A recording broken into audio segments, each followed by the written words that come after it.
실물 경기가 나쁘다는 소식이 전해졌을 때는 천장을 뚫고 상승하더니 예상보다 경기 상황이 좋다는 소식이 나오자 오히려 폭락했습니다.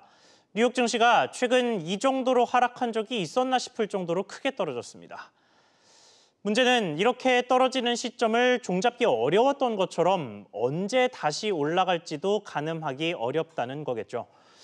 혼란 속 글로벌 증시에서 어떤 변수를 봐야 하는지 따져보고요. 또 국내에서는 최근 몇 달간 반복됐던 개인 투자자의 거센 매수세가 다시 시작되는 모습입니다. 어제 같은 경우에는 개인 투자자들이 매도세를 보였지만 최근 6거래일 연속 매수세였습니다. 특히 관심을 모았던 기업의 상장 소식도 있어서 관심이 높습니다.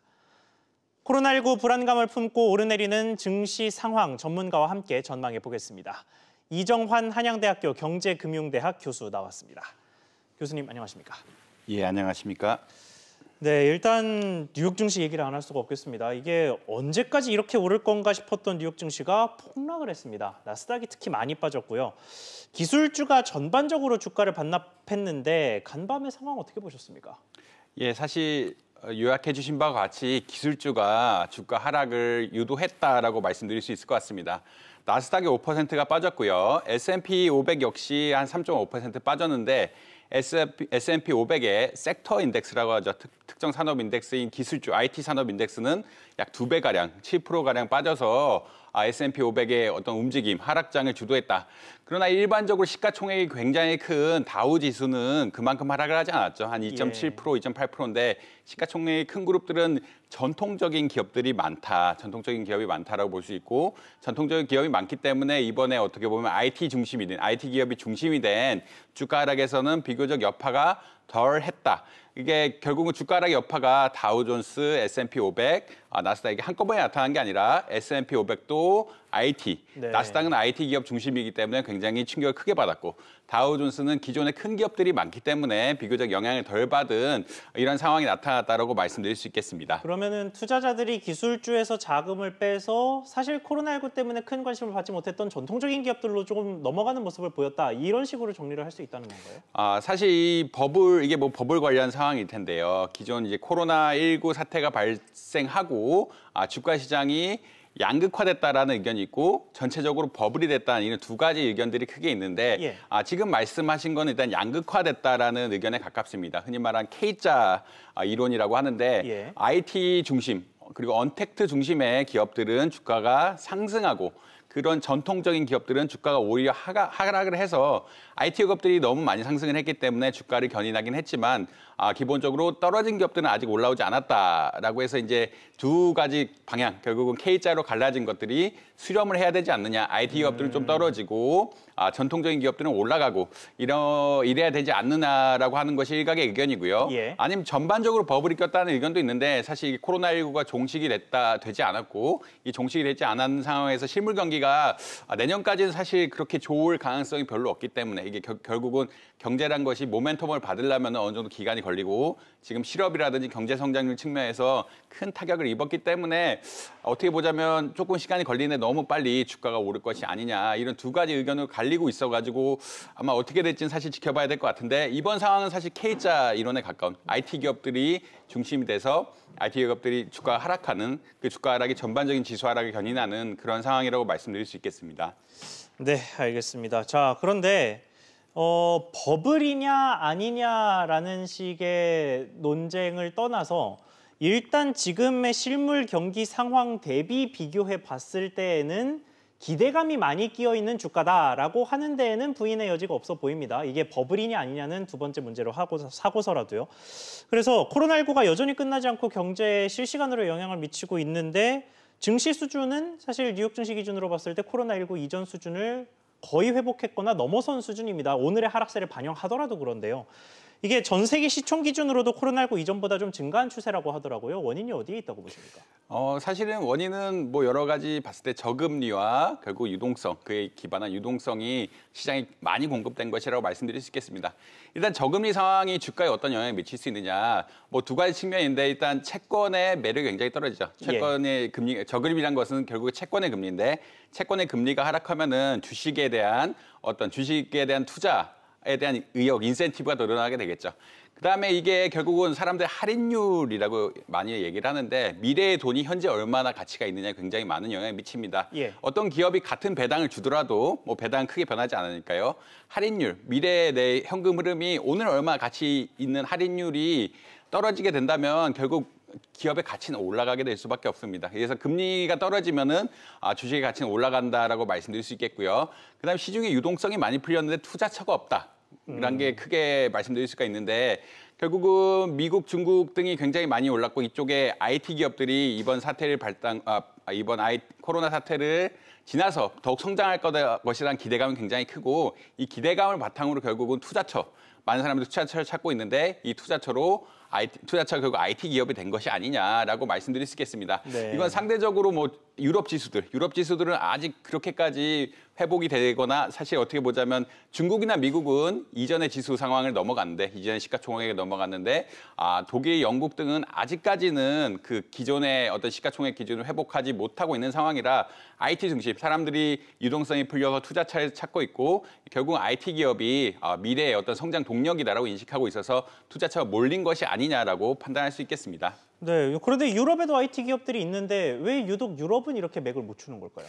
사실 뭐 해석이 여러 가지가 있을 텐데 결국은 중국하고 미국이 IT의 중심이 될 거다라고 말씀드릴 수가 있는데요. 사실 아마존하고 구글이 각광받는 것은 결국 모든 기업들, 지금은 사실은 기업들은 아마존이나 구글을 안 쓰지만 그렇게 안 쓴다고 말씀드리기 곤란하지만 연관도가 작지만 사실 빅데이터, 데이터 플랫폼 이런 것이 될수록 아마존하고 구글의 어떤 영향이 굉장히 더 커질 거다라고 생각할 수 있겠습니다. 왜냐하면 흔히 말하는 머신러닝, 딥러닝, 그다음에 데이터 플랫폼, 빅데이터 이런 모든 시스템을 구글하고 아마존이 이제 제공해주고 있고 계속 10년째 발전시키고 있어서 나중 가면은 흔히 말하는 클라우드 컴퓨팅이라고 하죠. 이 클라우드 컴퓨팅의 중심이 구글, 아마존 그리고 그 외 미국 IT 산업들이 중심이 될 거라고 볼 수 있기 때문에 모든 기업들이 결국은 아마존, 구글의 고객이 되는 것이 아니냐라고 사실 예측할 수도 있는 상황이거든요. 예. 그쪽에서 자본이 많이 들어가고 여러 기술들도 많이 들어가고 있어서 플랫폼을 굉장히 확장하고 있고 이제 빅데이터 시대가 되면은 그쪽으로 수요가 몰릴 게 아니냐 이런 식으로 평가하는 사람들이 많아서 그 중심이 되는 결국 미국 그리고 또 다른 중심인 중국으로 돈이 몰려가고 있는 상황이다. 결국 IT 기업도 아이디어가 중요하긴 하지만 이제 생태계라 그러죠. 에코시스템을 어떻게 만들어서 그걸 파는 시스템 전체를 파는 것이 중요하게 되는데 이제 미국이나 중국은 그런 기반을 갖췄고 유럽은 그런 기반을 덜 갖췄다. 결국은 중심이 미국하고 중국이 된다라고 말씀드릴 수 있겠습니다. 그렇군요. 자, 그런데 이제 간밤에 많이 떨어진 뉴욕 증시의 종목들 하면은 애플과 테슬라를 빼놓을 수가 없겠습니다. 이 이야기를 계속할 수밖에 없는 게 국내에서도 여기에 투자하신 분들이 굉장히 많았거든요. 지금 아침에 일어나셔서 뉴스 보시고 굉장히 충격받으신 투자자분들이 꽤 많으실 텐데 뭐 조언을 한마디 좀 부탁드리겠습니다. 지금이라도 빠져나오는 게 나을까요? 아니면 일단 기다려보는 게 낫겠습니까? 뭐 사실 어려운 질문이긴 한데 결국은 IT가 장기적으로 보면은 어떻게 경제를 견인할 것이다라는 그런 논의가 어떻게 보면 보다 타당하다라고는 말씀드릴 수 있겠습니다. 왜냐하면은 아까 말씀드린 것과 같이 결국은 모든 기업들 그리고 모든 소비자가 아마존, 구글들의 고객이 될 가능성이 높고 그 데이터 플랫폼, 그런 IT 산업 상품을 사용할 가능성이 있기 때문에 장기적으로는 성장 동력이 굉장히 크다라고 말씀드릴 수 있겠습니다. 그러나 아직 코로나19가 종식이 되지 않았고 실물 경기가 회복이 되지 않은 상황에서 단기적으로 많이 급등한 게 아니냐라는 우려가 있기 때문에 이 단기적인 급등이 결국은 급락으로 이어질 수도 있는 상황이라 어떻게 보면 흔히 말하는 버블론이라고 말씀드릴 수 있겠죠. IT 기업이 너무 많이 상승했다. 그러면 일시적으로 IT 기업의 돈을 빼서 주가가 더 상승할 여력이 있는 전통적인 기업으로 돈이 흘러갈 가능성이 있고 또 투자자들은 거기서 수익을 노리려고 하고 이에 따라 IT 기업들의 어떤 수요가 줄어들어서 가격이 더 떨어질 가능성이 있기 때문에 이러한 단기적으로는 어떻게 조정의 가능성을 충분히 염두에 두고 중심에 둬야 된다. 그 기반에는 이제 IT 기업은 많이 올랐고 전통적인 기업은 그에 비해서 어떻게 보면 떨어진 상황이라 돈이 흘러갈 여지가 있다. 그런 점들은 아마 주목해야 될 것이 아닌가라고 말씀드릴 수 있겠습니다. 알겠습니다. 자, 그러면 국내로 들어가 보겠습니다.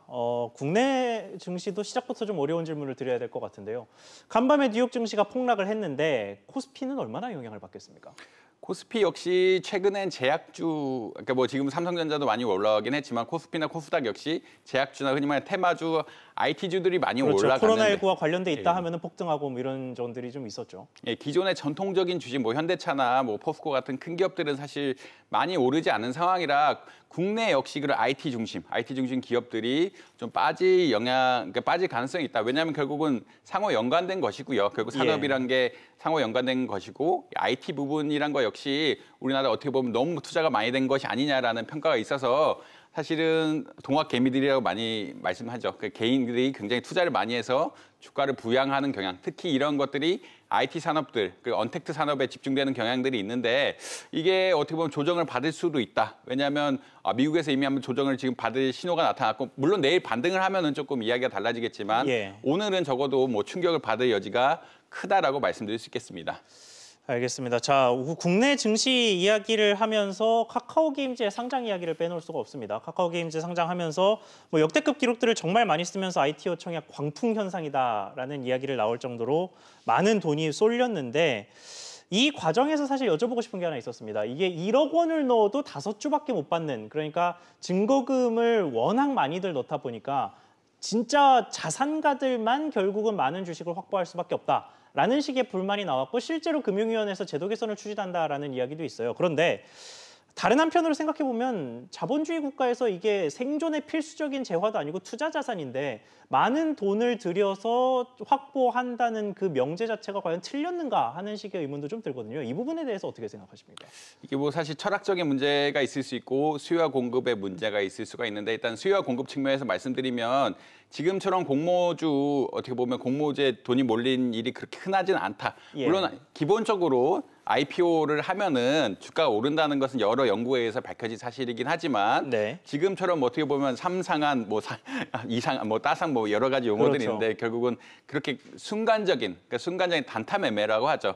순간적으로 30% 60% 오를 걸 예상해서 투자금이 몰리는 일이 흔하지는 않은 상황이다라고 말씀드릴 수 있겠습니다. 이게 굉장히 흔하지 않은 상황이고 이 시점이 가면은 또 최근까지 한 6개월 전까지만 해도 이제 공모주 할 때 돈이 안 모이면 어떻게 할까에 대해서 고민을 많이 했는데 이 수요와 공급이 지금 일시적으로 뭔가 늘어난 거라면 제도적인 개선 차원에서 어떻게 보면 보다 점진적으로 뭔가 문제가 있다면 점진적으로 바꿔나가야 하는 게 맞지 않냐라고 일단 생각할 수 있겠습니다. 사실 지금 노린 투자자들, 장기 투자자들이라기보다는 며칠새, 특히 빚을 내서 투자한 사람들이 많다고 하는데 빚을 내서 투자한 사람들 결국은 단타 승부를 봐야 되기 때문에 2일 혹은 3일 안에 주식을 받고 팔아서 단기 매매 차익, 흔히 말하는 차익 거래를 위해서 돈을 벌려고 하는 사람들이 많기 때문에 이게 돈이 많이 모이고 있다라고 볼 수 있고요.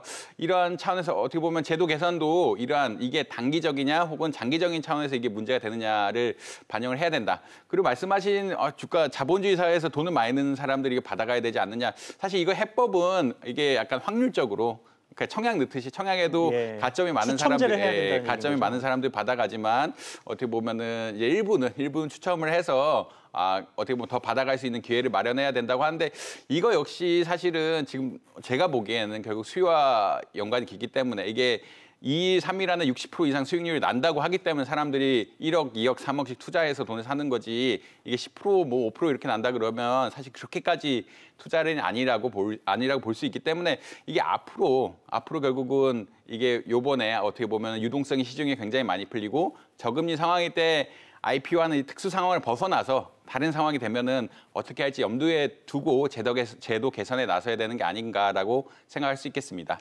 알겠습니다. 자, 그럼 마지막으로 조금 짧게 하반기 국내 증시 흐름은 어떻게 될지 좀 중장기적인 전망도 좀 부탁드리겠습니다. 예, 사실 이게 두 가지 측면이 같이 있죠. 시중 유동성이 너무 많아서 주가를 부양하려는 어떤 그런 경향성이 있고요. 두 번째는 실물이 아직까지 회복을 못하고 있다. 실물이 아직까지 회복을 못하고 있다는 두 가지 측면이 양쪽이 다 공유하고 있습니다. 그래서 한쪽이 힘을 더 많이 발휘하면 주가가 많이 올라가게 되고 반면에 실물 경기에 대한 우려가 점점 세지게 되면 주가가 급락하는 이런 변동성장이 발휘가 될 텐데 사실 제일 좋은 뉴스는 코로나19가 어떻게 보면 해결이 됐다라는 뉴스가 될 텐데 백신 소식 이런 것들이 좋겠죠. 아직은 뭐 불확실성이 굉장히 크다. 두 가지 힘이 경쟁하고 있다라고 말씀드릴 수 있겠습니다.